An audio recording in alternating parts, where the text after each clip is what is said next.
This is the Sherborn Zoning Board of Appeals. If that's where you wish to be, you're in the right spot. If not, you may find this very disappointing. Members, can we start out by picking our next date, please? Which should be probably sometime in early December, which can be a tough month. Zach, I know. Whoops, Jeannie's raising her hand. What? What? You already have a meeting scheduled for the 5th, but that is for regular business. Right. And what day is that? Is that a Tuesday? It's a Tuesday. Tuesday. Could we possibly do the 12th, gents? That's the next. Have a meeting on the 5th, Jeannie? We have a meeting. Yes, the 5th will be a renewal for an accessory apartment. You have a finding, a variance, and a modification to a finding that was already issued. Okay. So the 12th. I'm tossing the 12th out there. I have a hold on my calendar, which doesn't mean it's going to happen, but I could be engaged. So is there another? 13th? I have a hold on Tuesday, Wednesday. Tuesday, Wednesday. What about Thursday, the 14th? I'm open. Jonathan? Yeah, that's okay.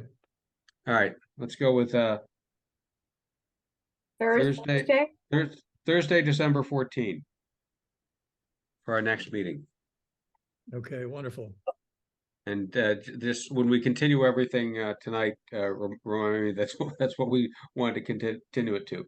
Okay, and the only other internal business before we get underway is Jeannie duly sent everybody drafts of the minutes. Please take a look at them and circulate to the rest of the crew any comments you may have, so we can get those approved. But I wasn't planning on burning meeting time talking about them, if that's okay. Okay, good. I see heads nodding. Okay. All right. First up is 7 Course Brook Road in Sherborn. A petition 2023-13, petition of Varley D'Souza for a finding on 1.4.6 of the zoning bylaws. Plans were sent in. Is there anyone here to speak for the petitioner, Mr. Souza? And you're muted, sir. Yeah. There you go. Perfect.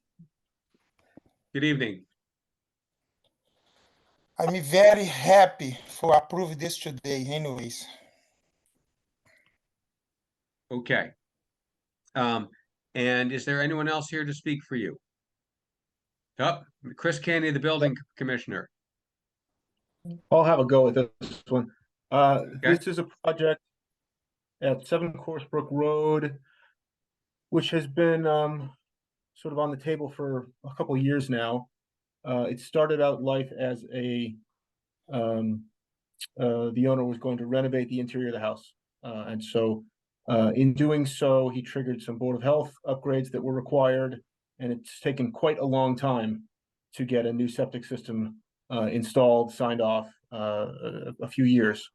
Now that the septic is done, he has decided that because of the condition of the house, which is actually quite poor in both its sort of exposure to the weather as well as its just sort of initial construction, it would better suit him to take the house down to the foundation and rebuild it back up, and not have to worry about all the rotten walls and out of level floors and things like that. He can straighten it all up. And so in doing that, he's proposing 2 changes to the footprint in addition to a change to the height. So the building is going to go from a sort of 1.5 story looking sort of cape thing to a colonial for a full 2 story. And it's going to gain a covered front porch and a 3rd garage bay on the rear right-hand side of the building. And you should have a site plan showing that, as well as architectural plans detailing that as well. It's an existing non-conforming lot and an existing non-conforming the front and right side of the property. Okay. Does that hopefully Chris, spell it out for you guys? I think so, Chris. Can I play back what I think I'm hearing from you? Which is that it's already too close to the street. It's at 50.5 or something like 50.5 feet. And the setback will be a little close to that, 49. There'll be a porch, a covered porch that'll be a little bit closer to the street than the left side of the property, but certainly no closer than the existing closest point. And likewise, there'll be a proposed garage bay added in the back. Again, that won't be any closer than the existing 37-foot setback. And of course, it'll be Yes. taller, but within the allowed zoning envelope. But within the allowed height, yes. Okay. All right, that's exactly the tale told by the plan. Thank you. Is there anything else you want to say in favor of this or against it, Mr. Souza or Mr. Canny? Just to interrupt, hi everyone. This is L. Martin with Martin Designs, the architect for the plans as well. All right. Well, Mr. Martin, is there anything you would like us to know? I think Mr. Chris Kinney just really made it very clear and was straight to the point what our intentions are. Just to be clear, the the front is not a full proposed a porch. It's just a roof overhang. Yeah. We would just do some sort of patio to make everything blend in and look nicer. But we would not be adding a floor structure for a full porch. I understand that the roof overhang does count towards the the setback requirements, but I just wanted to point that out. It'll be just a roof overhang with a patio with some pavers below. Okay, got it. All right, is there anyone else here to speak for or against this request, which is for a finding under 1.4.6 that these changes are not more substantially detrimental to the neighborhood than the existing non-conforming structure? Anybody? Hearing none. Okay. Board members, what are your feelings? Well, my feeling is that we should approve this application. The changes are de minimis and they're not aggravating the current non-conforming aspects of the residence.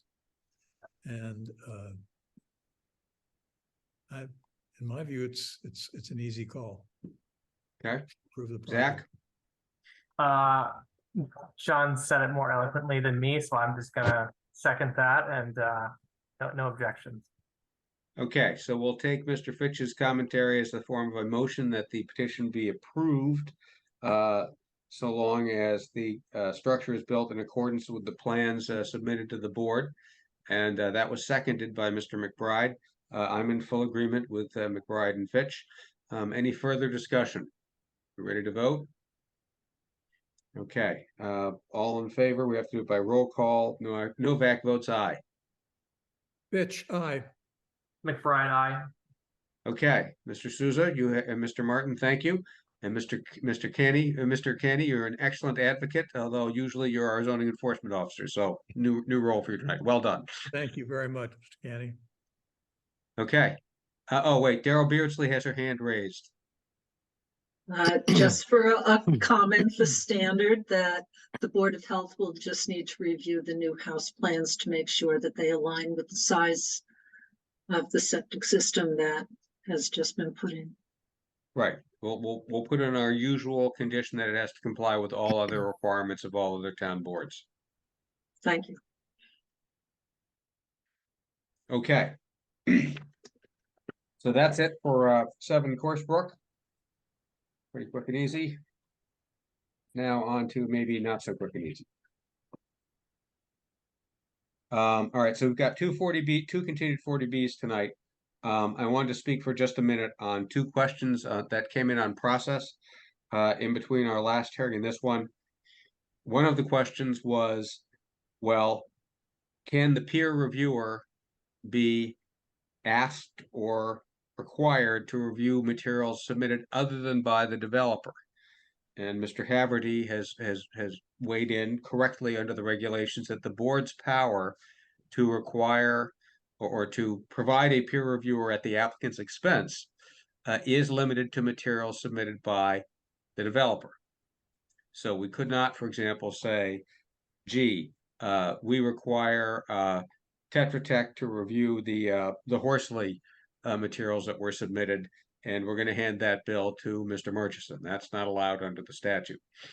I will point out that what Mr. Murchison chooses to pay for in terms of peer review is within his powers, and he and his counsel need to decide what's in his best interest. For example, it might be in their interest to hear what the peer reviewer thinks of, say, Mr. Horsley's, and I'm just picking that out of the air, materials. And so you guys get to make that decision, but I agree with Paul on the law, which is we cannot simply say, review these other materials that came in from the Conscom or groundwater protection or somebody else other than you guys. Paul, you probably agree with my statement of the law. You might disagree with me on what's in your client's interest, and you and your client get to decide that.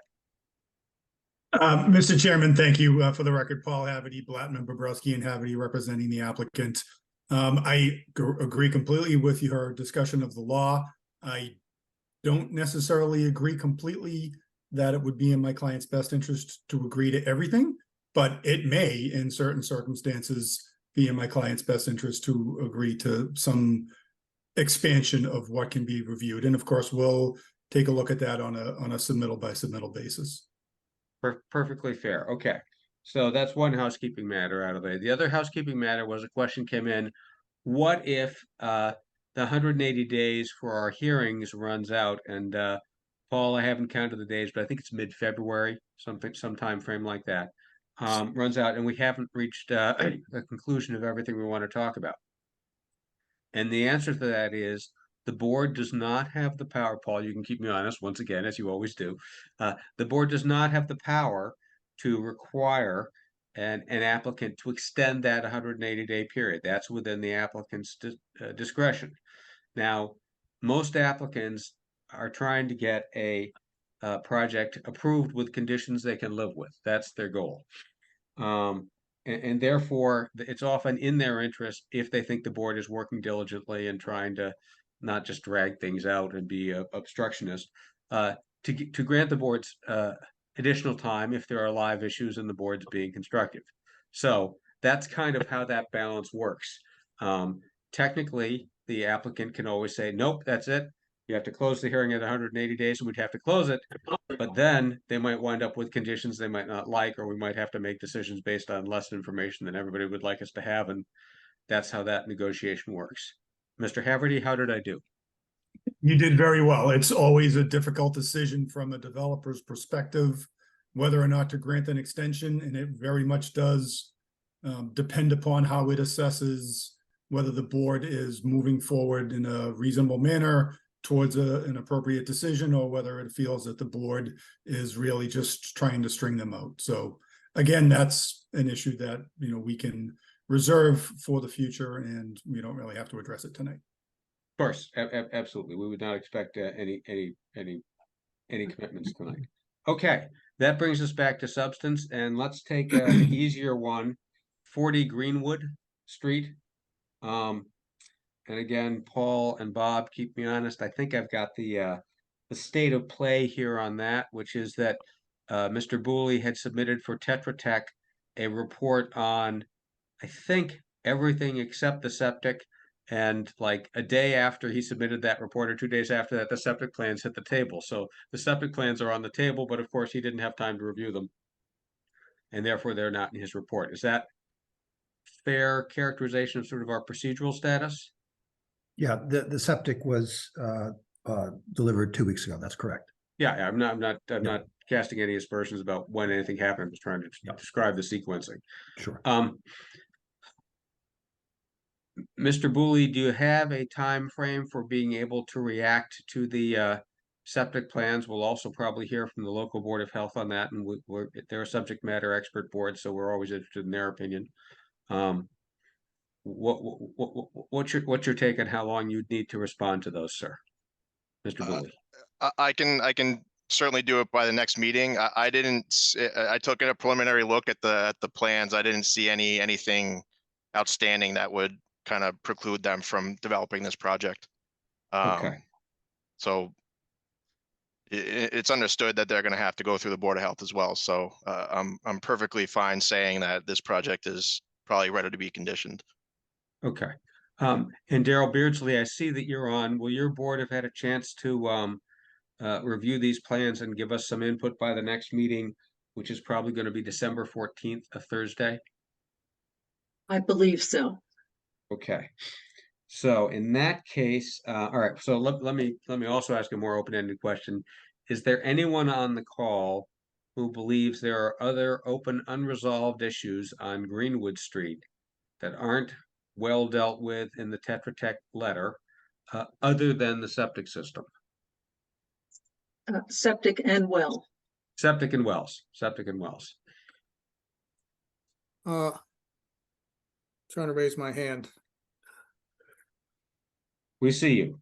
It's Michael Lesser, 54 Forest Street, on the Sherborn Energy and Sustainability Committee. I realize, I'm not sure that there are many issues that we disagree on. I realize that our initial comments that we made for mass housing, we never reformulated that as just general comments on the project that we could submit. I don't think there's anything that difficult there. It's about issues about appliances and water use and things like that. I don't know if Bob has generally been supportive of those kind of things. But I think we have a meeting next Monday where we would put something together and submit to you, if All that's right. possible. So if you could give us something by in writing before December 14th, that sounds reasonable. Oh yeah, well, you should probably do it by the end of next week. All right. Well, sooner's better. Don't Yes. you know? Meredith Wesolowski, sorry. Yeah, well, I wanted to just repeat a question that my husband. Can you just tell us where you live, ma'am? I'm at 34 Greenwood Street, so I'm one of the abutting properties. And I guess I should preface a couple of things. One is that our previous house, we lived in Natick, and when we bought that house, it was directly across the street from 40B housing, and we knew that when we bought our house, we have no problem with being next to 40B housing or, you know, units on smaller lots, with the condition that the septic and the well will work properly, you know, long term. That is honestly our only concern. In fact, I had a face-to-face discussion with Bob saying, you know, I wish him the best of luck. You know, it's a property that would be lovely if it were developed properly. So my husband's only question, I agree with him, is that, you know, if despite all the good intentions and hard work of people, that, you know, it's really probably the well water that is going to be more concerning, you know, as more and more properties pull from the groundwater. You know, if it runs such that right now we have, you know, I think like a 500, 600 foot pump, something, I mean, it's very deep, but I know that I've seen the well companies come and, you know, have to drill deeper and deeper for properties in Sherborn. So if that well water starts to dry up, for what recourse would nearby abutters have, legal recourse for dealing with problems from, you know, unforeseen possibly, but unpredicted possibly, you know, but just what recourse would we have legally for dealing with impacts to our properties? Okay, very big question, but fair.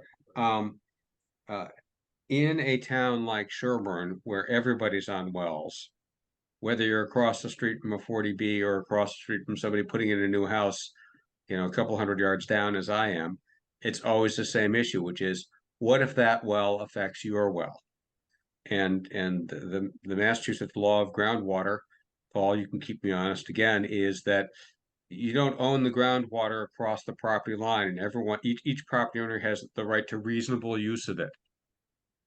So if Mr. Haverty builds a house across the street from me and his well goes down, his well's working fine, mine stops not working as well, I can't sue him for just drilling a well. And so in general, your best defense is to go to the Board of Health meetings and make sure that the well offsets and water draws are appropriate and not a risk to your house. Now, it's probably a lesser risk for you than, for example, we had you might not have been in town, but we had a project over on North Main Street where there were going to be 64 units and 27 units, so a total of 84 units pulling from some wells near some people's houses. And those people were very concerned that there wasn't enough water. And ultimately, it wasn't demonstrated well enough to this board that there was going to be enough water for that many houses. And so we turned that project down, and that's now up with hack. But in general, your real defense is to go to your local boards and make sure they're doing their jobs. And I think our Board of Health is very diligent and appropriate about making sure wells are put in properly. In your case, in terms of our board trying to condition these 4 houses on protection of your well, that would not be a condition that would get much support up the line at HAC because this is such a very small project. Yeah, really, it's more the apartments. I mean, I could repeat the question for when the apartments get discussed. When the apartments come in over on 16, you're going to have a very different issue, and that's going to be a live one and a good one to check out carefully. Okay, thank you. Because it'll be the cumulative effect. Okay. Other questions on Greenwood Lane? All right, in that case, I'm going to move that we continue Greenwood Lane. Technically, it's open on all issues, although mostly what we're going to hope to hear next time about is septic wells and possibly energy. You know, the hearing is still open if someone comes up with a compelling argument about traffic on Greenwood Lane from 4 more houses. I guess we'd have to hear it, but we'd be a little bit disappointed because it wouldn't be timely. So my motion is that we continue until December 14th, 7 p.m. That's my motion. There's a hand up, Mr. Chairman. Oh, sorry. Joni Murphy. Yes, that's my hand. I'm sorry I didn't get it up fast enough. I just want to raise some concerns as well about the water for Greenwood Street. I realize it's a small project, just 4 houses, but it is a relatively densely packed street already. And the purpose of the zoning that's currently in place is to prevent the impact of drying up wells. So I don't think it's sufficient to say it's a small project, so that should minimize the impact. No, you're right, and that does not mean there's no impact. A lot of people on our street have had issues, depending on the weather, with wells drying up. Not everyone can afford to dig a deeper well in the event that some other activity impacts our wells. So it's a huge concern. Okay, so what you should do is either write to our board or write to and attend the hearings that the Board of Health will hold on these to express your concerns and see what can be done about them. Okay, thank you. All right, other hands I missed. All right, in that case, I'd like to renew my motion that we continue Greenwood Lane to December 14th at 7 p.m. Is there a second? I second that motion. All right, further discussion from the learned members of the board? I don't see any. All right. We have to vote by roll call. All in favor say aye. Novak votes aye. Fitch, aye. McBride, aye. Okay, opposed, none. There's nobody to vote. All right, so you're continued on Greenwood. Rick, All could I right. interrupt for just 1 second? Sure. Deshang is stuck in the waiting room. Maybe, is it Jeannie who would let him in? I Maybe do not he- see him. Maybe she didn't, maybe he didn't give her Oh, the here appropriate he's tip. he's just coming in now. Okay. Thank you, thank you. I Sorry, didn't ignore sorry. him. All right, that was a joke, of course, but Bob, were any of your interests on Greenwood prejudiced by him not being around? Because we can I We think could, it's fine. okay, Thank you. yeah, you wanted them in for Farm Road. Yes. Mhm. Okay, of course. Okay, all right, let's move to Farm Road where we have, we say in the deal business, a whole bunch of live balls. Board members, I'd like to propose that maybe what we try to do is wrap up traffic, which I hope we can do pretty easily. I might like to defer, depending on the sense of the group, the whole septic system and nitrogen loading, because there have been reports on that, but I bet Bob's team will want to evaluate those reports and respond to them. I'm betting that Steve Booley will want to take a look at those reports and respond to them. And so I might try kicking the septic system and the nitrogen loading to the next meeting. And just for people who have not been through this a lot before, as we said at the beginning, there are very few things that can stop these 40Bs, but one of them is contamination of nearby wells. And everybody talks about the Stowe case for Stowe, Massachusetts. And that was the issue there. And it was upheld that the board had the right to, I forget whether they turned down flat or simply conditioned the project on resolution of nitrogen in the neighbors' wells. And that's the charge here. That's the accusation here that the abutters have come in with. They have an expert, Mr. Horsley, who's submitted some materials on that, and I'm going to take a wild guess that Mr. Murchison's team is not going to completely agree with Mr. Horsley's views, and they're going to want to submit their own materials. And that was one of the reasons why I was suggesting that we kick the whole nitrogen loading issue to next time, is so that everybody can load up and send in their materials and we can deal with it all at once. Board members, what do you think of that? Oops, I lost Jonathan. I bored him to death. Darn it. Sounds reasonable to me, Rick. Okay.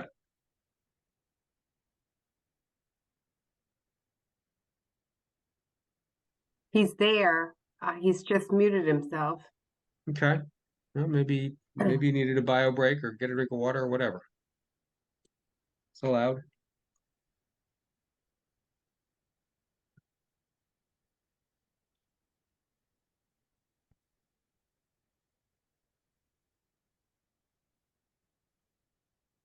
I think he's back.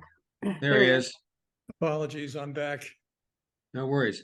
So I was suggesting, I don't know how much you heard of what I said, but I was suggesting that we kick the whole septic design, nitrogen loading discussion to next time. You in favor of that? Yes, I am. All right, so I think that's what we'll do. But I do want to spend a lot of time tonight on public water supply, because that has been that issue's fully joined and it's been not brief but well documented by all the various parties. And I'm sure we'll hear from Board of Health on it. So, but first, let's see if we can wrap up traffic. I know there was a request for the backup data to Vanass. Vanass sent it in. Steve Booley, your colleague, wrote a supplemental letter.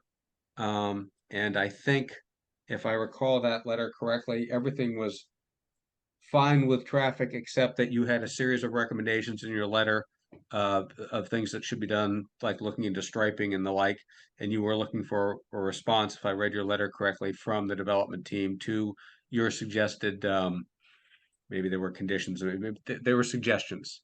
Oh, and there's Courtney right there, sorry. Oh, no worries. We actually have a lot of comments related to the site layout. So the traffic analyses, those are almost done. The applicant, it's our understanding, is still waiting for the detailed police crash reports from the police department. Okay. And that, for the most part, will wrap up the traffic analyses. We felt like they addressed all the other comments. The only thing somewhat related to traffic analyses, but it's related to potential offsite improvements, are we recommended that they discuss with the fire department their experience with their Farm Road fire station. and if they've had any issues with their driveway being blocked or response times on Farm Road. But the analyses provided didn't indicate that any improvements were needed. But we do know that's a public concern, so we recommended that they reach out to the fire department. But we did have numerous outstanding comments related to the site access. We recommend the site distance plans and profiles be put on the plans themselves. We also asked them to address the horse easement. If a crossing is going to be needed, is there any signage or site distance that has to be met? And then a lot of comments related to the maneuverability for larger vehicles, emergency vehicles, the trash and recycling removal, and school buses. So we just recommend that the board have the applicant address those along with the site layout comments that Steve had made in the site review letter before we do our final comments and sign off. Okay, yeah, and that's very helpful direction. Just for everybody listening, I was not implying by saying we might be able to wrap up traffic that we'd wrap up all the internal site layout issues that Steve and team documented, because I think the whole internal site layout is another thing we need to talk about. By traffic, I meant the sort of off-site entry and exit to the site through the main driveway. What, if anything, has to happen offsite. So, Bob, you probably your team probably just got the Tetra Tech revised comments, which I think came in on the 27th or so. Sorry, we had an updated letter this morning. This yeah. afternoon. Okay, so yeah. this morning. Yeah. So perhaps Bob hasn't had a whole lot of time to react to it yet. Well, I mean, I've gone through it. I don't think there's anything terribly controversial left. There might be a few things here and there. I wasn't quite sure, for example, about the repainting of the railroad crossings, how that kind of both, I believe, Farm Road and there were two different, maybe North Main Street. I wasn't sure how that kind of connected, that we would be responsible for that. But if someone can tell me what the local regulation is, or that, market rate housing has to deal with these kinds of questions, I'm happy to. But they're all minor things, to be honest. Okay, so let me propose then, Bob, to you and your team that because Ms. Sudek's letter does lay out in detail a whole lot of things that they'd like to have done, maybe you could respond to those in Sure. writing, whether through Vanessa or just yourself. Doesn't have to be through Vanessa. Just so we can figure out what you think is reasonable for you to do and what you think is not reasonable for you to do, and maybe we could try to mail that out. If you can get it back to us before next time, maybe we can try to wrap up this offsite traffic stuff. Yeah, like I said, there's nothing that's what Right. I would call significant left to go through. I just had a couple of minor questions. Right. Okay. So now let's talk about water supply. The development team had proposed a series of linked private water supplies. A couple of residents had proposed public. Steve, I sort of read your letter saying it's not clear one way or another. There are advantages and disadvantages to both. Big disadvantage in cost in running a public, but a lot of advantage in terms of sort of consistency in testing and operation. Does the Board of Health have any position on the public or private water? Oh, I'm sorry, I have one question, Steve, for you. In your letter, you said the town had approved private water supplies for other projects in town. You probably meant 59 North Main Street, which is 12 units, because at the other 32 unit project over at the Fields of Sherborn, which is the same size as this one, we did require a public supply there. Okay, so that was misunderstood in prior hearings then. Okay, yeah, they had proposed private. You're right. Okay. They had proposed private at the Fields of Sherborn, but for reasons similar to this one, ultimately we imposed a public. Noted. Okay, so Board of Health, got anything to say here? All right, so Daryl Beardsley, Board of Health, and this topic was discussed at a recent Board of Health meeting. And also some of the concerns were expressed in our comment letter initially on the project. Let's see, where shall I start?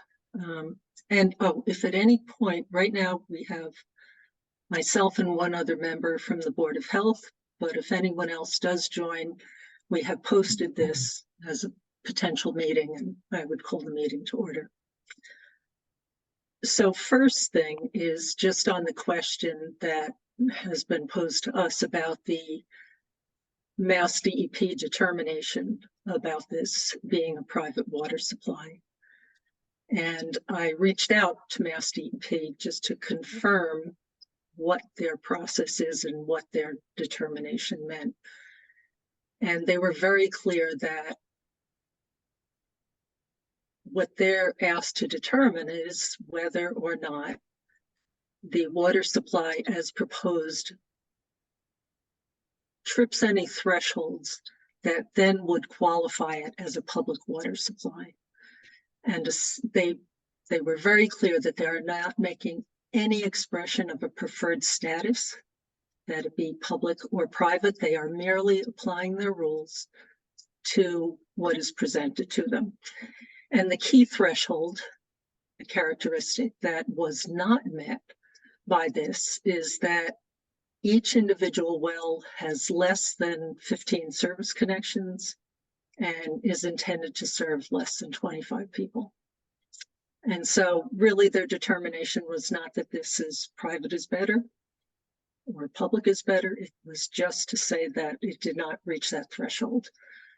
So the Board of Health has already expressed its preference for a public water supply for a number of reasons. Trying to think of what the simple, such a complex topic. Did you send us a writing on that? Oh, yes. Okay. I really wanted to have the chance to, we have prepared a draft, but I did want to hear what people had to say here so that then whatever I write up might answer questions that I don't know exist or other points that might be raised. So yes, we'll get through something in writing on all of this. Please. So there are two key areas, I guess. One is that we believe that a public water supply would be more robust in the longer term. And one way that it would be more robust is rather than having each individual well connect to just a few units and serve a smaller population, if you interconnect the wells, whatever's withdrawn from this, I believe 7 wells that are proposed, combine them and then distribute from a single point, that will put it in the public water supply category. So there's one way to approach it. You don't have to change the wells and their locations necessarily, but that would take a finer review of the plans for me to be able to answer that, but or for DEP to be able to answer that. But that way, given the proximity of these wells to one another, and that it's going to be a fair amount of draw from a relatively small area, different wells may impact other wells, and there may be some kind of preferential draw that might happen once all of the wells are up and running. So you could conceivably, worst case, not the worst case, but one of the not good cases would be that one of the wells is not able to draw water in the same way as another well, that for whatever dynamic that's happening underground is pulling the water from the fractures more readily. So some of the residents of the project have water and others are struggling for water. So by interconnecting them, given that they may have influences one well upon the other, by connecting them and then distributing the water, you're just making the project overall more robust. And it could change over time which wells are producing or yielding more water than others. So we think that that is one of the advantages of a public water supply. The other is that in terms of keeping up with the maintenance and testing of the wells, operation, maintenance, and testing, that the DEP has well-established procedures for what sorts of escrow accounts and other financial mechanisms get set up for these kinds of things. So rather than leaving a group of a homeowners association, a group of inexperienced homeowners to try to work out some sort of mechanism for doing that, the DEP already has guidelines established for that. So they'd be plugging into something that would make it easier for them in the long term. And then certainly on the testing front, now you have, rather than each well repeating a suite of tests, you can be testing through a single point. And so there is some economy there. And I think I'm going to kind of stop at that, because I do have a question for Tetra Tech on the comments about the cost, that there was a significant cost disadvantage to a public water supply. And I have to say, I wasn't convinced that that is necessarily the case. Okay, you can if ask you're that question comparing through them- me, so just ask your question to me, and Steve, listen carefully, because I'll then turn to you for an answer. Yeah, so Sorry. what are those cost, what is that assessment based on? Because if you can use, I can see comparing a single well, a single private well, to the PWS, which would be a larger borehole and larger pumps and that sort of thing. But you can use the 7 individual wells. There will be some additional features that need to be built into a PWS, but there are certainly advantages of doing that as well. Yeah, thank you for the question. I do have Peter Dillon with me here tonight. He's our well expert. Peter, if you could follow up with that. All right, so if you look at what I put in there, the question was raised was, the cost difference between a public water supply and a private water supply. And looking at your regulations, I kind of determined that public supply is going to cost a lot more. Partly because you don't require any additional testing after the well is installed, where DEP would be on regular testing for a variety of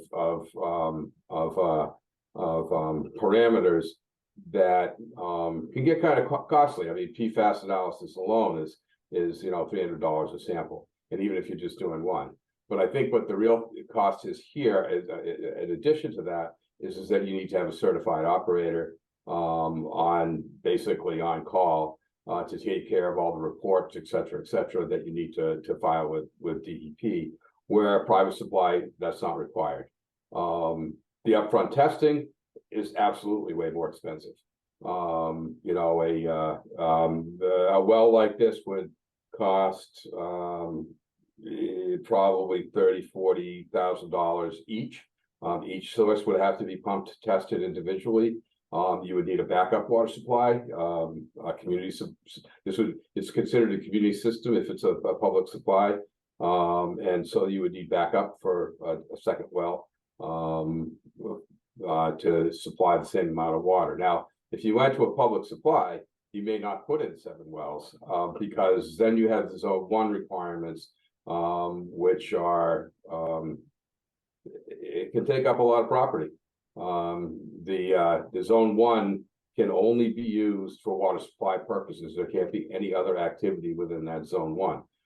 Minimum Zone 1 is for 1,000 gallons a day, and that's 100 feet, and it goes up from there. It's a sliding scale. There's a formula, I think, that I so cost-wise, it's just the long-term cost for a public water supply is far above the private wells that you're looking at. In addition to that, I'll try not to ramble too much, is that you can have, say, in one well, and I've got this right now in Westport, one well that's got a very high radon count, no iron and manganese. The well next to it which is not more than 50 feet from it, has no radon and iron and manganese that's through the roof. So they're combined together. So the treatment plant has to accommodate for radon and for iron and manganese. So and that's just one example. There's a number. Water quality between bedrock wells can vary significantly on 5 feet difference. And 5 feet, because it's tough to get a well at 5 feet away, but I've done it. Or 50 feet difference. So you're by centralizing something, you could be, so then you're going to be treating at a higher flow rate rather than just whatever these houses need. And I don't know exactly the volume. So you're talking about a lot more, a lot more expense there. So I don't think there's anybody in the industry that would disagree that a public water supply. I always tell people you never want to be a public water supply, just because of the difficulties that you can go through because it's so highly regulated. Well, you never want to be a public water supply if you're the developer. If something goes wrong with your water supply and you're the person drinking the water, you wish it was a public water supply. I completely agree with that. I completely. Yeah. Okay, fair enough. Ms. Beardsley. Okay, so I had the opportunity to work with a number of clients who had public water supplies, and they were non-community, but they were, or rather they were non-community. And one of them had 3 wells interconnected, and they didn't necessarily need to draw from all wells at all times. And when there were perhaps issues with the raw water quality from one, they might be, and usually often those kinds of things are transient. They can just use the water from, say, wells 1 and 2 and not 3. So there is some flexibility in that. And in terms of the cost, there's clearly more requirements for ongoing testing for public water supplies. And I wasn't able to pull up a form in time this evening, but usually the monthly tests are bacteria tests, and that's not a bad thing to do, and it's not very expensive. Then there are other tests that are based on kind of what the results are of ongoing testing, and that might determine the frequency and the breadth of what you're testing for. And that could be quarterly, semi-annual, annual, or every 3 years, and sometimes they give waivers for things. And given that I saw a document that the proposal, I believe by the developer, is that the homeowners be required to test and enter into a testing program on their own, which the Board of Health certainly recommends that everybody periodically test their water and test for the things that maybe you've seen, or if you have particular health issues, test for the things that are important to you. Having something where the homeowners are going to have to do that, the Board of Health has no authority over that. So I don't know if people will know what to do with the results, how to evaluate it. We wouldn't be taking action on that. We could maybe advise people, but it is not under our jurisdiction. We don't have regulations governing private well ownership on an ongoing basis. Whereas DEP, the labs are all set up, they run the test, the data gets uploaded, DEP reviews it and lets people know if there are any issues that they need to be addressing. And then on the zone 1s, this is something that would require more town involvement. Say if the currently proposed 7 wells were to be used. Some of the protective radius around them that would apply to a zone 1 extends over into, I believe, town land that's adjacent to this property. But DEP would accept an agreement between the town and a developer, provided that it's constructed properly, where the town agrees not to have any kind of activity going on within that zone 1. And given that it's conservation land, I think things like storing hazardous materials or having a gas station or even a building or a road might not apply and might not be a hardship for the town. I can't answer for the town on that, but it is an option that makes that zone 1 a less difficult thing to obtain. Please understand that I'm not arguing for or against private or public supplies. I'm just giving you the kind of what I know as the facts. Zone 1 is an area that has to be completely controlled by the water supplier. So that would include the area that goes into the town land. You can do that through a conservation easement that DEP's, the language is right there. Can it be done? Absolutely. But there can't be anything in that zone 2 other than passive recreation. So that includes the development site too, if they went to as a public water supply. Again, I'm not arguing for or against. Yeah, you know, but that's just the kind of the difference. And you're right, the testing that they might do may not be able to be easily interpreted. And yes, there is a very, very formal process with DEP that comes out and does a sanitary survey every couple of years, and they watch their public water supplies, and Okay. they watch the private. So if I'm hearing you both correctly, it sounds like it's pretty much inarguable that the public water supply, apples to apples, is going to be more expensive. And it's maybe going to provide different protections, but it's going to be more expensive, and it might provide different controls. And then the question is, what's good? What's smart here? I see a couple of hands up. Before we get to that, I do want to point out I'm seeing some things in the chat, and there's nothing wrong with putting things in the chat, but the chat are not part of our record. So if you put something in the chat that you think is particularly insightful, and we don't get to it, it doesn't get into our recording, it doesn't exist. So just keep that in mind. Meredith, I think you were next.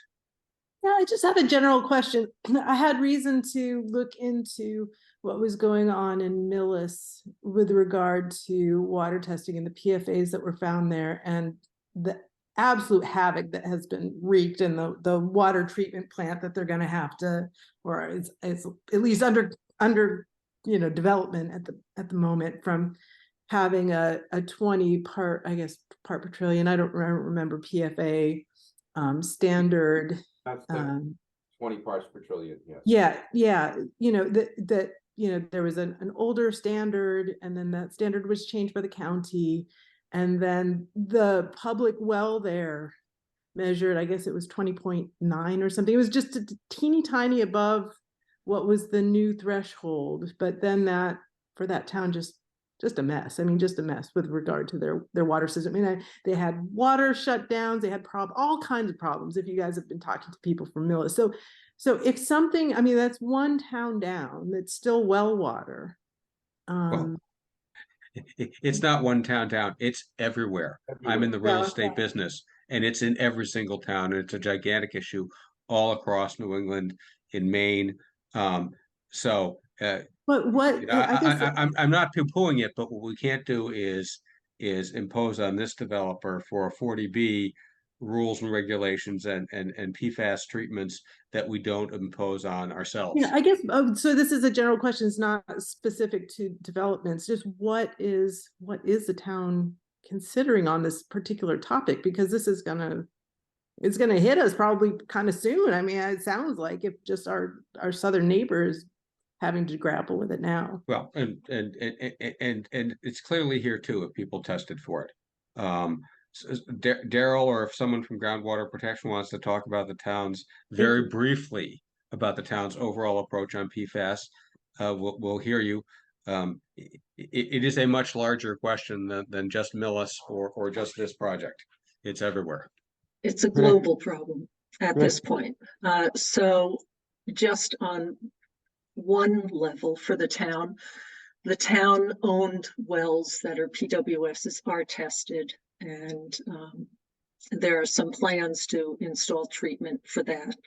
There has been some testing that was provided by Mass DEP and by another group brought in by the Groundwater Protection Committee that did analyses for people so that they could understand what their PFAS levels were. And it is, oh, and great, Thomas raised his hand, so he can address that some more. And there's also a group of interested citizens who have experience and expertise in this area who are meeting to pull together more information to distribute to folks in the town so that they can understand the issue more. But there is no escaping it, I would say. It is all around. It is across the country. It's in rainwater falling in the Himalayas. So. Okay, thank you, Daryl. Brian Moore next, and then Tom Trainer, please.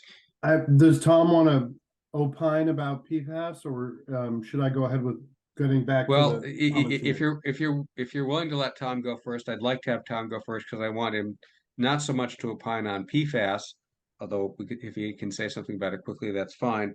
I more want to hear about the Groundwater Protection Committee's position on public versus private wells here. I think in your written materials that you gave us, you said you came down on the public side, but speak for yourself. Don't let me put words in your mouth. Very good. Thank you, Rick, and thank you, Brian. Tom Trainer, 97 Washington Street, also chair of the Groundwater Protection Committee.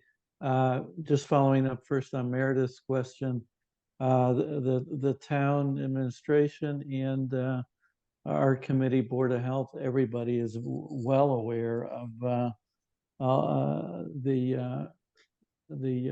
PFAS showing up in Sherborn in both public and private wells in our town. And I'll just give you a pitch to have your well water tested. And tomorrow night and every second Wednesday, the Groundwater Protection Committee meets, and we always talk about PFAS. So you're welcome to any of our Zoom meetings. But to answer your question, Rick, the Groundwater Protection Committee is definitely in favor for a large development the size of this, the number of units, the number of residents that a public water supply would provide so many more protections and regular monitoring. Thanks.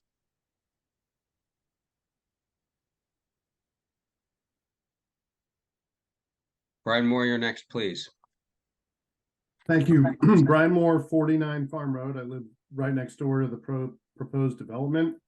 And I've heard a lot of people talk about cost tonight, but one thing that seems to escape is the cost of those future inhabitants of Farm Road homes should they go with the private development route and things don't work out. The public water supply system, when they came up with the regulations, people always talk about the intent of the regulations. The intent of the public water supply regulations was to regulate a supply that's going to give more than X number of people water. This development meets that number. You can cut it up 9 different ways, but you're essentially talking about providing a bunch of homes in a very small area with public water. It is, again, a public, the idea is to help with affordable housing for the public. The public's going to move in there. We should be sensitive to the fact that this public should have their health protected by having adequate financial assurance mechanisms and testing mechanisms in place. And I don't think that this would be an unprecedented move by the ZBA to condition approval on a PWS, because I think someone earlier stated that indeed this very ZBA has done so in the past, and that went forward with the approval simply with the condition that a PWS be in place, public water supply be in place, so that those future residents were protected and their health was preemptively protected. Thank you for hearing my comments. Yeah. Daryl Beardsley, quickly, but just to telegraph, Bob, I'm guessing that you and Deshang and maybe Paul Haverty aren't in complete agreement with what you're hearing about public water supply being better, and I'll probably move to you guys next to the extent you want to be heard on the on the private side or whatever you have in mind. Go ahead, Daryl. Okay, I just still want to,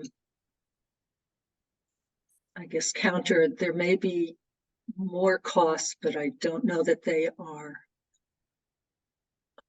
significant magnitude. That would be more.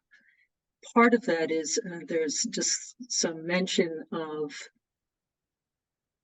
all the regulations that Mass DEP has for a public water supply, which is correct. However, we are going to be asking, as has been done at a number of other projects that had multiple wells supplying a project, that the wells be tested simultaneously for an extended pump test to understand the dynamic of interactions between those wells. And we'd want to see the same thing here, which for these, if they're private wells, we'd still want to see that, because it really wouldn't be fair to the owners to pump them individually if they are connected underground via bedrock fractures. And that could change what the yield would be when everything is up and running and drawing.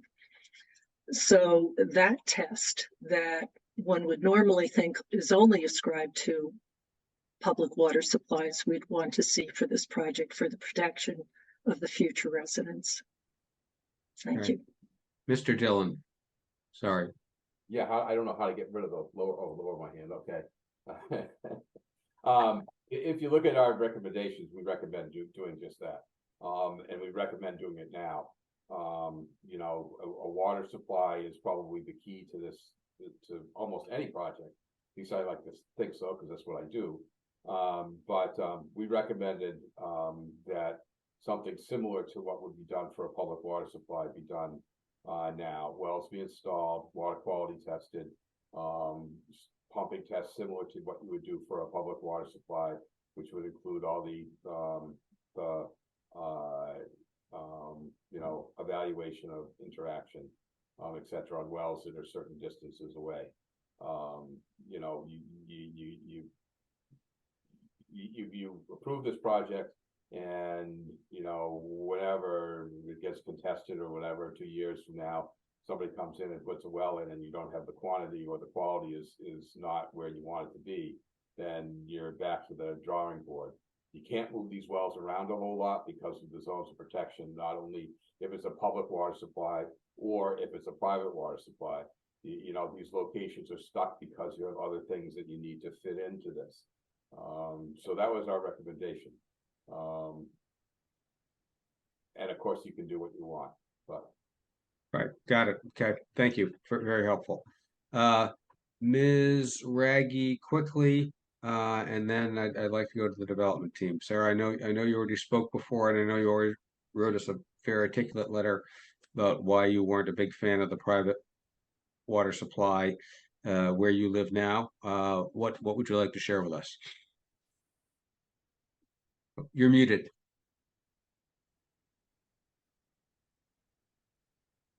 Thank you. That's the way that's my best form, is to be muted. Anyway, I would just share that mandating is different from recommendation, and that I would say that it is cumbersome to homeowners to share a well water room system, that it just is it's an administrative detail. I'm thinking that people that are moving into Sherborn, many of them may never have had a well before. So to burden them with having to own a percentage of a water room system it's just that, a burden. I'm done. Yeah, thank you. All right, Mr. Murchison and team, would you like to be heard? Sure, thank you.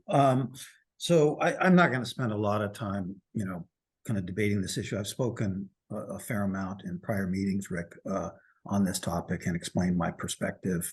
So I'll just remind folks in just 30 seconds or so. I don't agree with Sarah. I think that actually, and neither Sarah nor I have ever lived in a small condo with a public water supply. My reasonably well-educated guess is that it would be far, far more difficult and far, far more expensive for the homeowners to deal with being a public water supply. There is no kind of municipality that suddenly takes care of all of this. And I've said this before, and I'll leave it at that. To the extent that the Board of Health thinks that, and you know, I actually agree the Board of Health should have regulations about ongoing testing for water supplies. And I've said that publicly many, many times. They've chosen not to do that.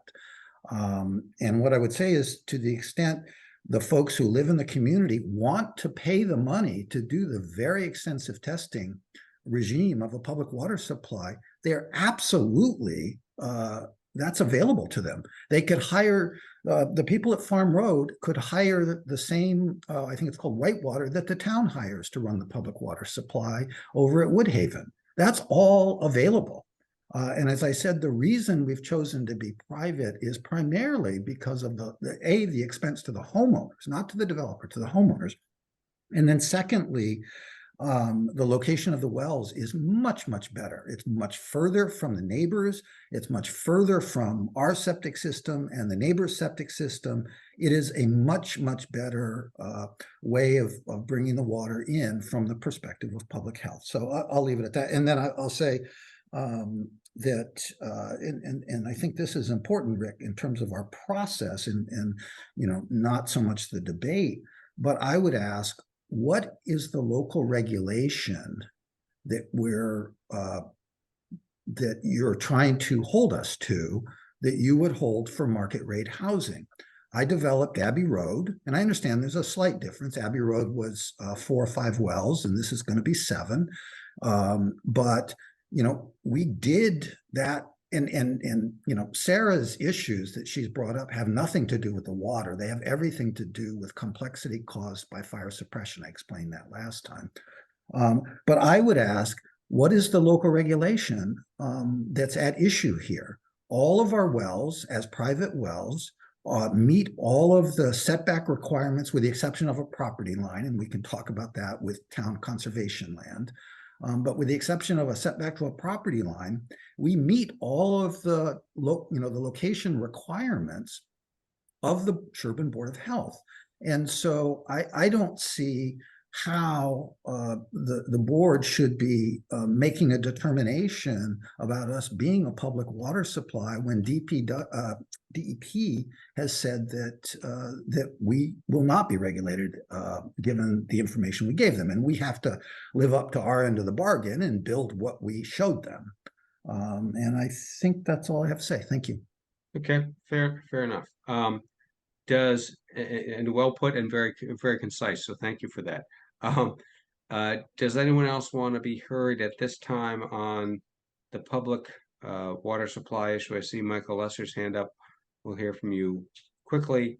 And by the way, board members, where I think I'm going, and this is sort of just a preliminary determination. I don't think anything's final until we actually vote on a decision, but I think it's helpful to the development team and also to the local populace for them to be able to see where we think we're going on this one way or another. Mr. Lesser. Michael Lesser, 54 Forest Street. I guess given what I've heard, it would be obviously useful to hear to Bob's last comment whether there is a leg to stand on to require a public water supply, which is what I think he's questioning. Even if it's in the best interests of the residents and such. So that it would be interesting to hear that. The other thing is there's a lot of talk about cost being too much somehow, whatever that means, or large.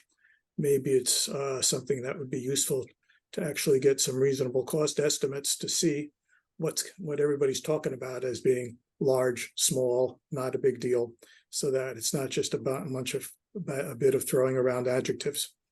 Well, yeah, I don't yet know whether Bob's sort of hypothesis, which is that this system as designed absolutely positively complies with every regulation of the town and no waivers are required, and the implication that the board does not have the power to decide that a public water supply is appropriate here as a matter of safety. I'm not saying which way that goes. Sure. by the way, procedurally where it would go is just as if we imposed any other condition that was whimsical, arbitrary, too expensive. They can always appeal us to hack, and whimsical, arbitrary, and unreasonably expensive conditions get thrown out. And we know that, and the development team knows that. So, Mr. Fenno. Hi, Arthur Fenno, 58 Farm Road. Sorry, just there was one comment that the applicant made at the end, which I didn't quite catch. It was something about not having, maybe I misheard or misunderstood, not having a setback from the town conservation land. Something to that effect for one of the wells. I think one of the. You want me to clarify, Rick? Yeah, I think so. I think one of the wells, its protection area extends over the property line. No? Okay, I have it wrong. Go No, ahead. no, what I was referring Please. to is I was asserting that we are meeting all of the local regulations for the siting of these wells, with the exception, I believe, and I'd have to go back and confirm this, but I believe one of them is closer to the property line than the local regulation would allow, but that property line is with town conservation land, so I don't think it should be an important waiver to deny, I guess I would say. But other than that, I believe we are in compliance with the location of all of these wells with the local regulations. And so what I was asking was for someone to point out to me where we're hanging the potential kind of forcing of a public. I'm not sure we necessarily have to analyze it the way you are, Bob. So and obviously, you and your counsel can write to us and say you don't have the power to do this based on XYZ, and if you believe that's the case, I'm sure Paul will articulate that very well on your behalf, as he usually does. Do I see other hands up? Because what I really wanted to do was sort of poll my fellow board members on your feelings on this, Zach and Jonathan. Where are you on the public versus private issue? Well, I'm frankly a little bit on the fence here. I understand the advantages to both systems, and what the applicant has just said about the advantages of private wells, I think is pretty persuasive to me. On the other hand, I hear our local experts coming down strongly on the side of the public waters. So I don't know if more data is needed or we need to see testing. The idea of if we go with a private water supply, of testing the system interconnected, so we would see how the draw on one well affects the other wells. And to me, that's a really curious unknowable that Daryl has mentioned, that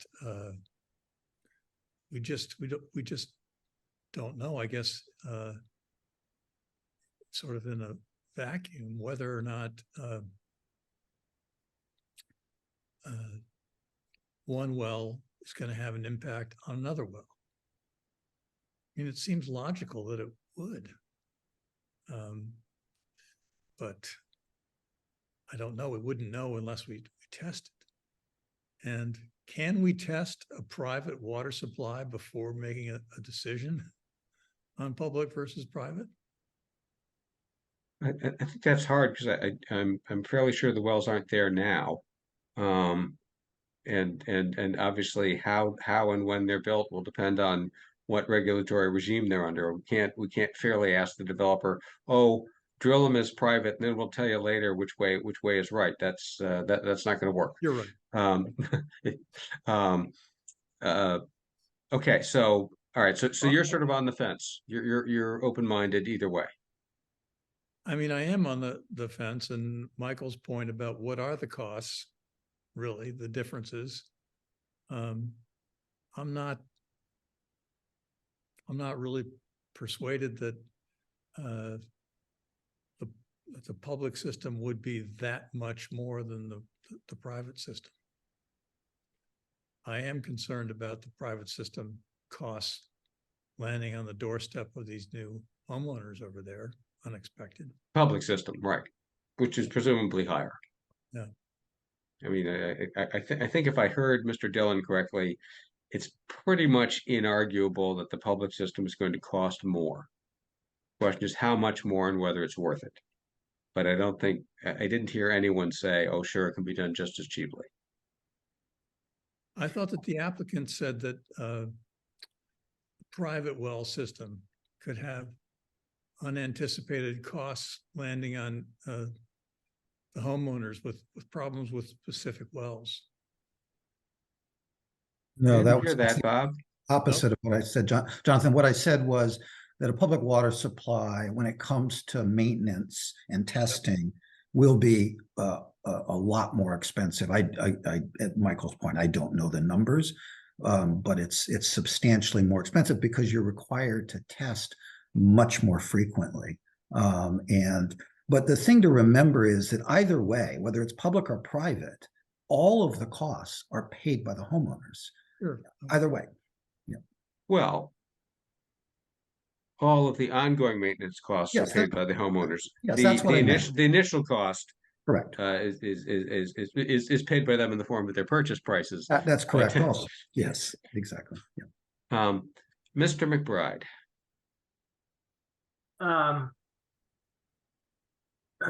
I struggle with I think John's point, which is having my own well saga. I understand the variations that can occur in Sherborn and the unanticipated challenges that can present themselves. And I guess it seems to me that the public water supply has some built-in mitigation to some of the, live construction variances that present themselves. But I don't know if there's conditions that we could impose on a private supply that would, mitigate some of the risks, right? Flow rate, water quality, things of that nature, that would, find a middle ground of the infrastructure of a public versus, you can go drill private wells, but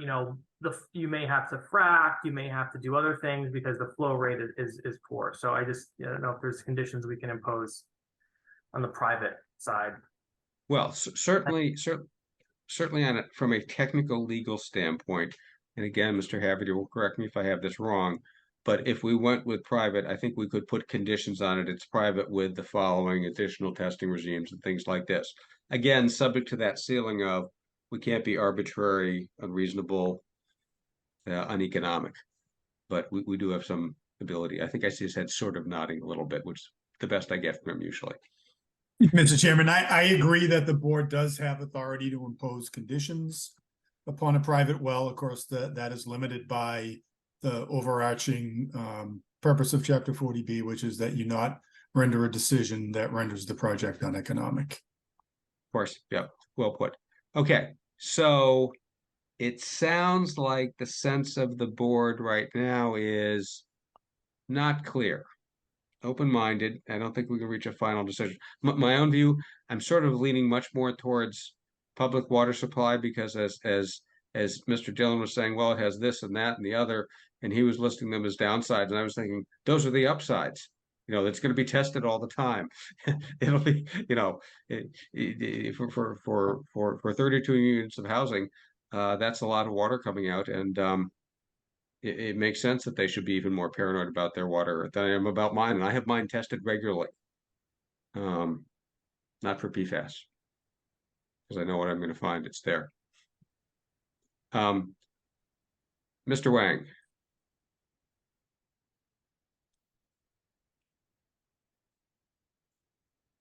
You're muted, sir. Trying to be short. As we know, we are doing the 40B affordable projects. So while I think Bob pointed out, so from the technical perspective, you're looking from layout of the site to start with, to making sure it's the best location for water quality. And so you sort of, if we have to be put into the PWS, so we cannot probably put in on the same location right now, upgrading of the septic system. So you are going to start with a little bit higher risk to put in on the other side, the same side as the septic system to start with. So no matter how you are going to test it for, you want to put in the location that is better off from the site location perspective. And secondly, from the water quality assurance perspective. So we understand the PWS will mandatorily require much more often testing, but it doesn't not preventing the private wells be conditioned to test, but in a more diligent, educated way to monitor, and with the diligence of the owner education. So they are aware of, and they definitely care about the water quality, but not to be forced without any kind of wiggling room to be effective. So I think in order to making the development as affordable housing, we get to do everything to be devised in the way it can be affordable. If you force to some condition, you cannot save money. How can you be affordable? But not necessary to protect the water quality. So that's what my 2 points I would think hopefully to start with the siting is very important. If you say, like, we already have a PFAS, if you don't have the PFAS there, you don't really worry about the testing. So if we put in the well in the location, it's much better off with the water quality. And I definitely agree with Jonathan and some of the members concerned, and including Ms. Dillon's.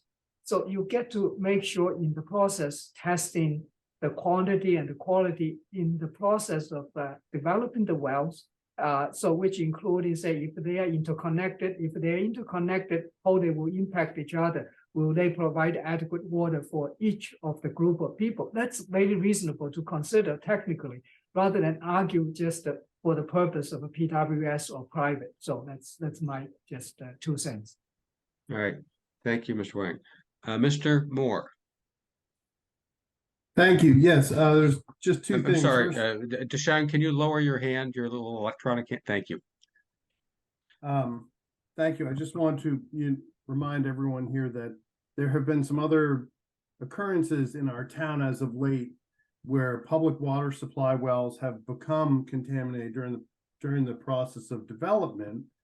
And I really think that shines a light on the need to have some kind of mandated, whether it's private or public, testing program in place so that the future inhabitants of Farm Road homes are assured that they'll be able to have, potable water for drinking.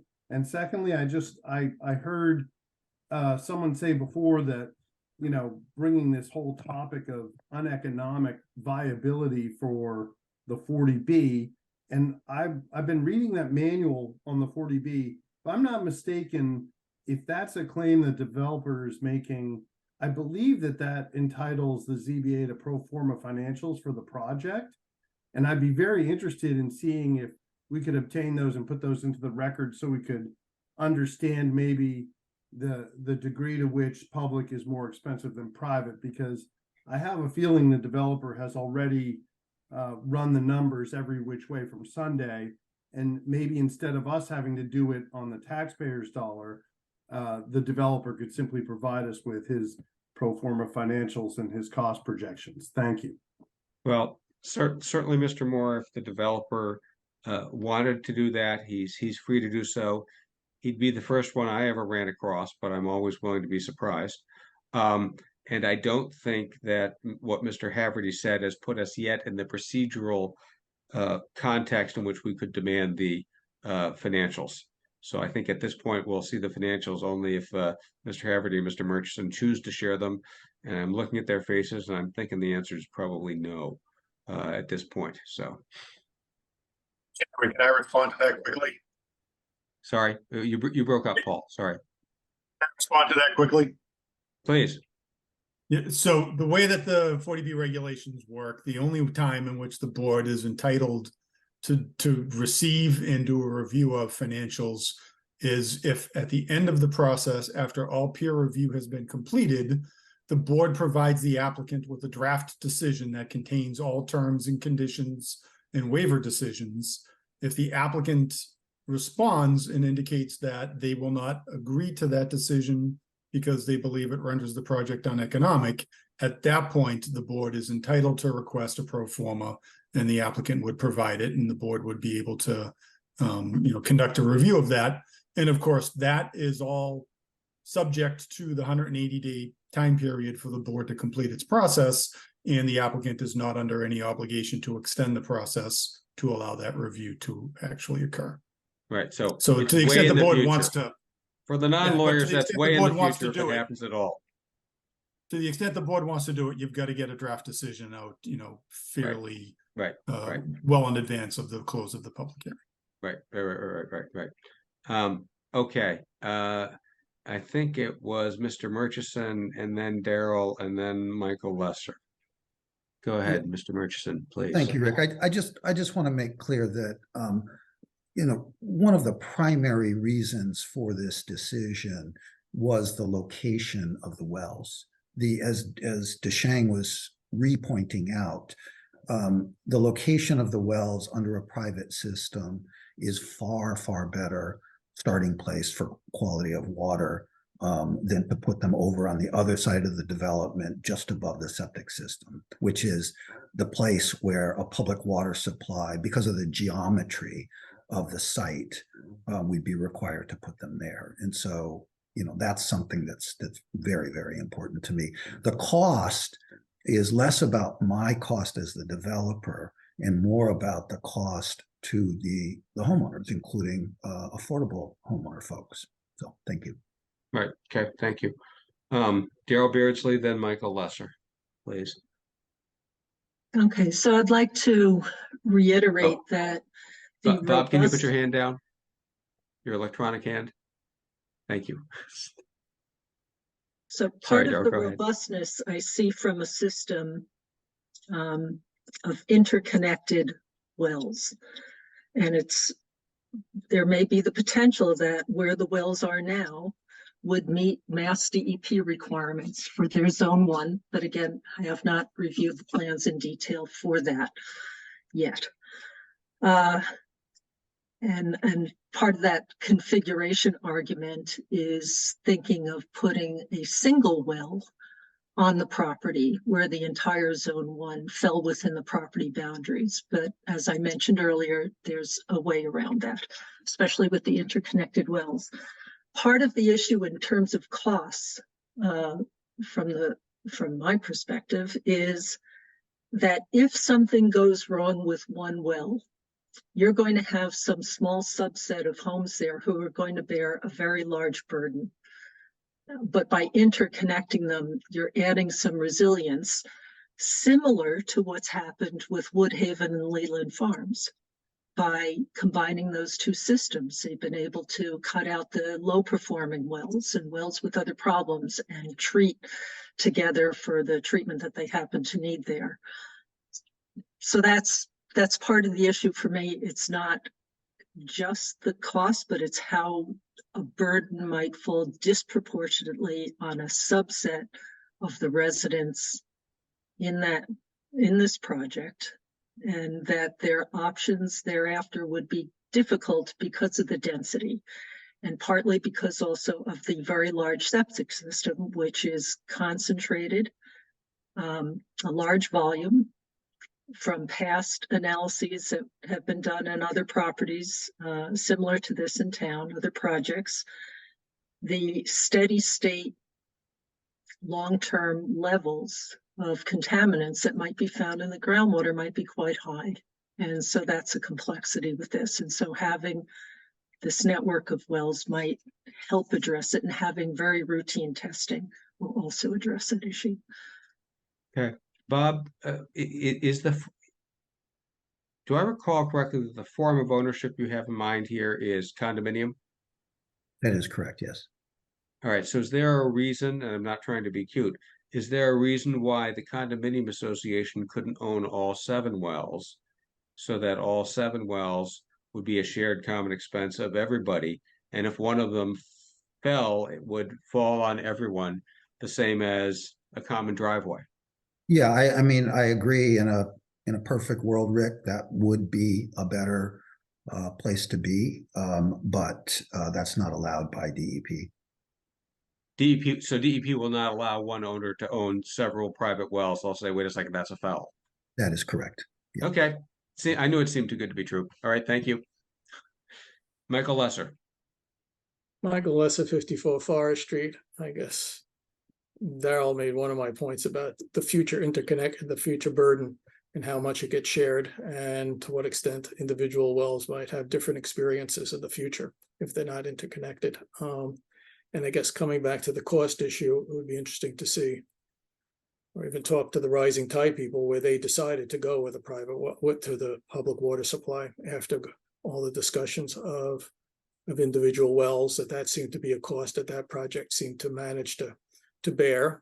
Or maybe it's just a matter of asking those people what it is if it's so burdensome, so that we stop talking about this less tangible amount versus to actually find out from somebody.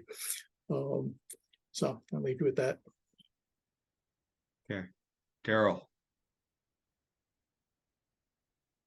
Okay, so I mentioned thresholds earlier. One is the number of people served or number of connections. Another threshold for DEP is it cannot remain a private well if it doesn't fall wholly under the ownership of only the people being served by that well. Yeah, that's the flaw that Bob immediately pointed out with the Novak plan. The Novak plan is in flames in the metaphorical dumpster of bad ideas. Except they have a good reason for, it would mean that these wells could be a public water supply. It doesn't mean you couldn't have the wells. They would just be classified differently. Right, but I think Bob is correct that we could not have our cake and eat it too, and have the wells all be private wells for all DEP regulatory purposes, but owned by one common owner. And we couldn't have the wells in their proposed locations and be a public water supply because of the needing the to offsets. Zone 1 land. Right. Okay, Mr. Fenno. Hi, Arthur Fenno, 58 Farm Road. Just about the point about the wells being where they need to be as opposed to the public water supply would have to be somewhere else, I guess, more closer to the septic system. Doesn't that beg the question that the project would be as it would be? I mean, couldn't you have a different project and the private wells, they have a public water, like say it's 30 units instead of 32, or they're differently located or whatever it is. It's not necessarily that they have to be there. It's just for the developer, the way the developer wants this development, they're ideally situated there, but it doesn't mean they couldn't be somewhere like in another permutation of this plan. They couldn't be somewhere else that would also protect the public water or also protect the water supply and our public water supply. Well, the argument I was making is that the location of the wells is in the best interest of the public health. Okay, but Arthur's point is correct. I don't think it really helps us in the 40B context. In any development, the answer can always be, well, just make the development smaller. That fixes a million things. But our board is required to deal with the development that's on the table and presented. And we do not have the power to simply say, well, what the heck, be a sport, why don't you lop off 28 of the 34 units and go back to 4. That's not realistic. Mr. Trainer. Thank you. Yeah, I totally agree with Bob and his team. The location of the proposed 7 wells makes perfect sense. I'm not a hydrogeologist, but it's the farthest distance and highest elevation away from the 8,000 gallon per day septic system. So that makes perfect sense. But I think, and I think Darrell mentioned this some time ago, why not work out a special agreement with our Conservation Commission and our town to allow you the protection of the conservation land to fill the Zone 1, Zone 2 land use protections, that placing a whether one public well or 7 public wells at that northeast corner of the property would afford. Why not consider that? Paul, I don't know if we've got an Article 97 problem there, but it might be, it sounds great, except if you're a municipal or real estate lawyer, there are a bunch of alarm bells that start to go off, or am I having the wrong alarm bells go off? Chairman, Please. I haven't looked into this issue. I would think that there would probably be some complications involved in doing that, but I'm happy to look into it if you'd like me to. Well, it might be because it would be one way to have the additional offsets. It sounds like another thing that I'm hearing through the threads, and I'm looking at my fellow board members as I'm saying this, is maybe a solution that involves private wells, but with a lot of public well type testing layered on top of them as conditions, sort of achieves several of these goals. We can't do what I really want, which is to spread the failure of a well risk across the entire condo. DEP has outfoxed me on that, unfortunately. Well, just everybody on the call be thinking about that as a possible way through the thicket, because we've got all public, all private, just the way they proposed it, and then there's some public, there's some private, plus some things on top of it that we can all go with. Quick question, I don't want to go down a rabbit hole, but is the flow rate that we're trying to achieve for these wells the same as our, single family, or is it a state standard? What's the standard flow rate for these? And, That's a good question, Zach. So, and I wanted to bring this up earlier because we haven't spent much time at all tonight talking about quantity. We've been talking kind of about location and testing and such. And the town actually has or the Board of Health rather has a local regulation that we went through when I developed Abbey Road for this process. I would think that would be a pretty good place to go to talk about how we could convince you all. Obviously, later on in the process, in other words, it would be a condition of a quantity test, right, that would occur. And the Board of Health has a process for that, like I said, that we went through back in 2017, I think it was, to test for quantity.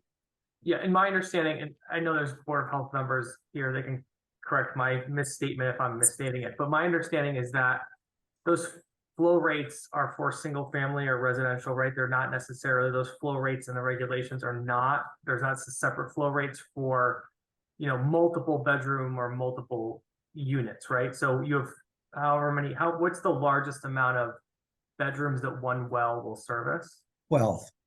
12. And, does those, I guess the question I have is, do the regulations we have in the Board of Health now apply to that type of scenario where you have 12 bedrooms, or is it a single family home? They put those on us when we developed Abbey Road. And so we used that, and Abbey Road being, private wells, the way we're proposing here, they put those on us. So for market rate housing, there is a process in their regulations. And I would suggest that we turn to that. And Abbey Road was also 12 was the maximum. I mean, what was the maximum bedrooms? Yes, that's right. That's the DEP limit, is they consider 2 people to live in every bedroom, even though obviously that's not how life really works. So therefore 2 times 12 bedrooms is 24. You become a regulated public water supply at 25 individuals. Mr. Haverty, were you trying to say something? Or was the mic just picking you up? It's just picking me up, sorry. All good. Okay. Don't see any more hands up. That's not disappointment you're hearing. I think we need to, unfortunately, I was hoping to wrap up public water supply, private water supply, but board members, I don't think we're in a position to do so. I think we need to send everybody away to think about it. Maybe come back with proposals, and the proposals might be as simple as we like private and we're sticking with it, or whatever.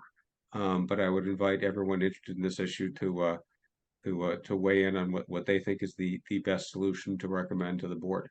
And then probably we'll take those recommendations to you at Tetra Tech, although I don't think you should be making recommendations. I think you're just you're our peer reviewer as opposed to our universal outside experts. Does that sound fair? Sounds fair to Tetra Tech. Mr. Yes. Murchison, seemed like a reasonable way to proceed to you? Sure. Okay. All right. Mr. Fitch, Mr. McBride, you willing to leave this one open? Yes. Yes. Okay. There's a hand. Mary Moore. Hi, thank you, Rick. I just had a question about, we were just talking about with the sort of semi-private regulations, I think that we were referring to what were used at Abbey Road. Aren't waivers being sought for all of these local Board of Health regulations? And if they are being sought, it doesn't seem like the board would have any opportunity. Can you impose conditions even though they're being requested as a waiver? Well, Mr. Murchison says they're not requesting any waivers for their private water supply. We need to test that to see if it's actually true. But if that's true, then he's not requesting waivers. Okay, I was looking in the submission in July for the waivers, and it does look like there's some requested waivers. That's correct. So he has several requested waivers relating to wells. So I think that needs to be looked at.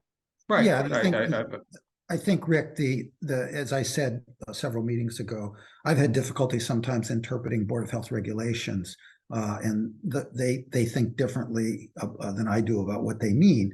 And so we asked for a number of regulations, waivers around the wells that we're happy to have conversations about not needing. It's just we need to get on the same page about what those regulations mean. And by the way, we certainly will need the regulation to the property line distance, for example. Right. You mentioned that one. Yes. Okay. Thank you. Jack Mulhall, please. Yeah, Jack Mulhall, 48 Greenwood Street. And listening to the conversation, it's been suggested along the way that it'd be a good thing to town-wide to have the residents do water testing. And I'm certainly in favor of that. That sounds good. I think at this point, it would really behoove the residents in the areas of these projects going on, Farm Road and Greenwood Street and areas, to get a baseline on their water quality at this point and have a handle on that. Anyway, does the Groundwater Protection Committee or Board of Health have guidelines that we should be following or can get as to what we should be testing for? All right, we'll take that as a question through me to the Groundwater Protection Committee. Quickly, I will add my own little advertisement that whenever something is built in my neighborhood, I go to all my neighbors and say, test your water. Not because it's necessarily bad, but then you'll have a baseline. It's fair to both. Exactly. It's fair to both to show that it was already there or it was brand new. Yep. Thank you. So, comment from the committees? Daryl Beardsley. Okay, can I give a little PSA for testing? Sure. Okay. So the Board of Health does have a lot of requirements for quantity and quality when a well is first being installed. So that's where our authority is. After that, people can test as often as they want, entirely up to you. And we do have guidance that's available, certainly by looking in our regulations on the parameters that we require for the first round of testing. I'd also advise that people take a look at the list of certified laboratories that are in the state for drinking water. They have to be certified by Mass DEP. For your own purposes, you can go to whatever well you want, but I highly recommend that you stick with the certified labs. That means that they they have passed quality requirements by Mass DEP in terms of their performance of their analyses.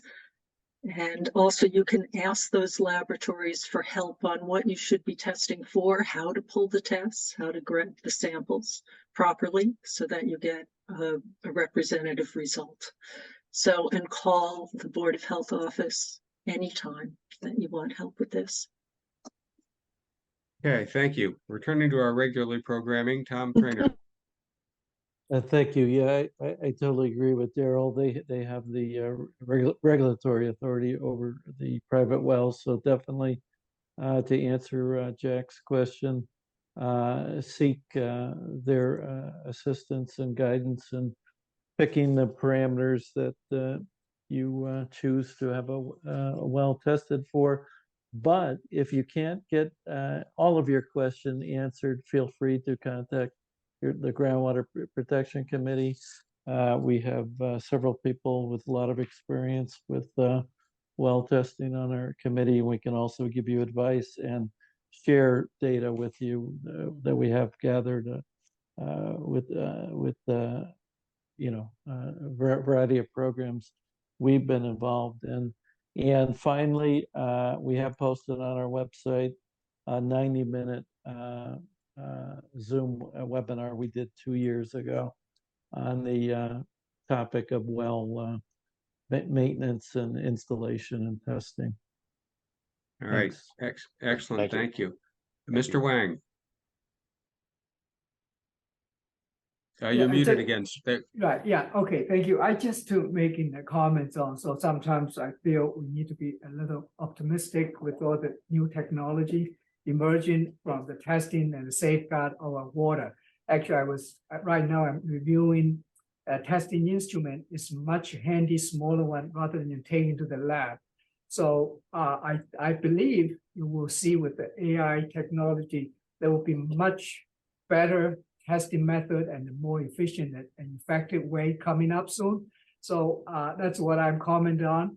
And secondly is I think after we know what the pollutants is in our water, so to figure out a way to be correctively as a town with such a issue to preventive. So to as a just comment, so that if the rainwater even contain PFAS, it will end up in the water, what you do. So what if we know it's there, what things we can do is definitely not by a very rigid regulation, but more innovative and technology, all kinds of out-of-box way of thinking of safety of water. That's what I want to comment on and encourage people looking into it. And I'm happen to be in evaluating a very emerging technology that France is using. So it's just like a little suitcase. You can test so many things like a lab quality. So, and I hope it will come into the market soon. Thank you.